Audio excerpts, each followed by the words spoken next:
Assalamualaikum warahmatullahi wabarakatuh.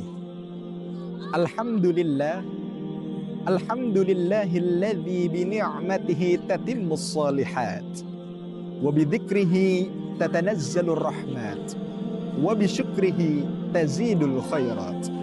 Wassalatu wassalamu ala fakhril kainat wa sayyidis sadat imamil muttaqin wa syafi'il mudhnibin sayyidina wa nabiyyina wa maulana Muhammadin wa ala alihil gurril mayamin wa ashabihi wa man tabi'ahum bi ihsanin ila yaumiddin, amma ba'dah.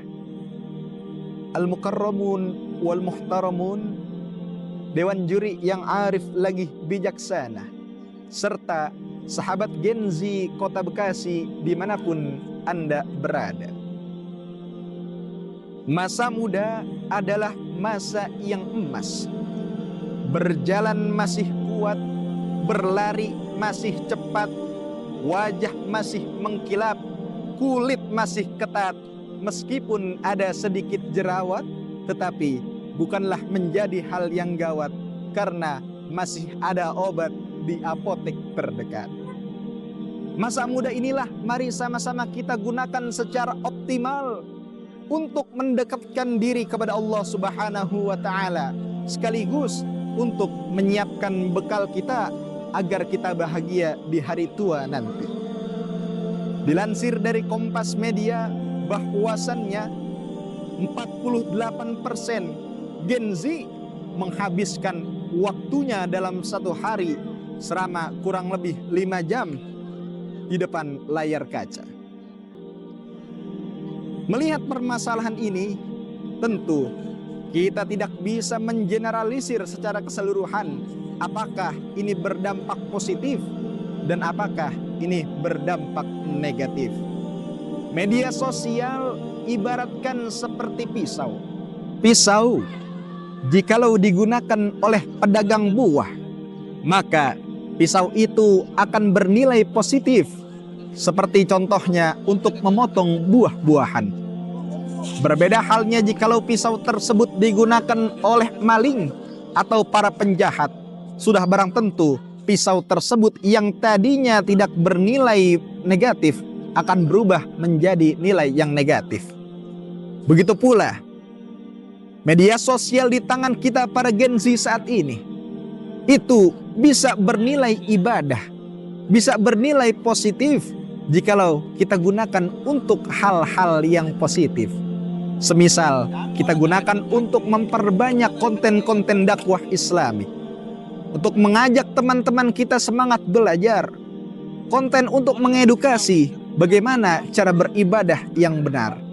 Tetapi media sosial juga bisa bernilai negatif jikalau kita arahkan media sosial ini untuk hal-hal yang tidak semestinya. Konten-konten pornografi, judi online, dan juga hal-hal yang diharamkan oleh Allah Subhanahu wa taala. Maka jikalau media sosial dipakai untuk hal-hal yang demikian, maka akan bernilai negatif dan mendapatkan dosa di hadapan Allah Subhanahu wa taala. Yang kedua, di dalam bermedia sosial kita tidak boleh menyebarkan suatu info-info, melainkan info tersebut valid dan benar kejadiannya. Karena di zaman saat ini siapapun dan dengan apapun bisa menulis apapun. Maka mari sama-sama kita lihat firman Allah Subhanahu wa taala di dalam Al-Qur'anul Karim. Ya ayyuhalladzina amanu qu anfusakum wa ahlikum nar. Dengan kita menjaga tangan kita, menjaga lidah kita, menjaga seluruh panca indera kita dari perbuatan-perbuatan kebohongan, maka itu akan menjaga kita dari siksa api neraka yang telah Allah Subhanahu wa taala beritakan di dalam Al-Qur'anul Karim.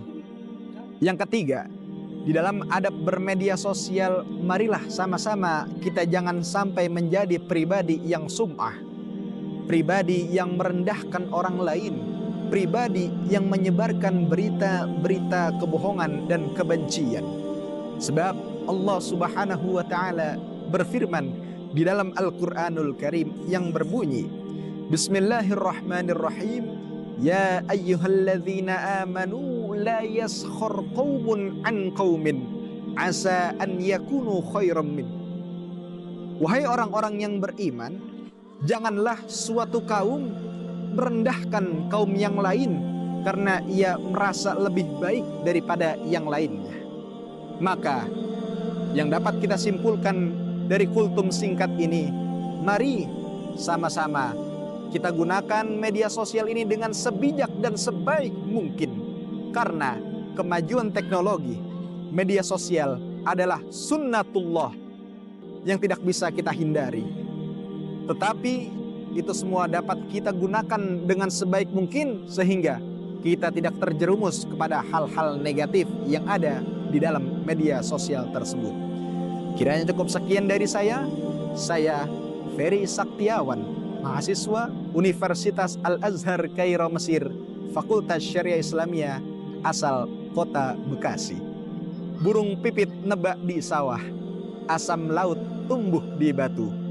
Wabillahi taufik wal hidayah. Wassalamualaikum warahmatullahi wabarakatuh.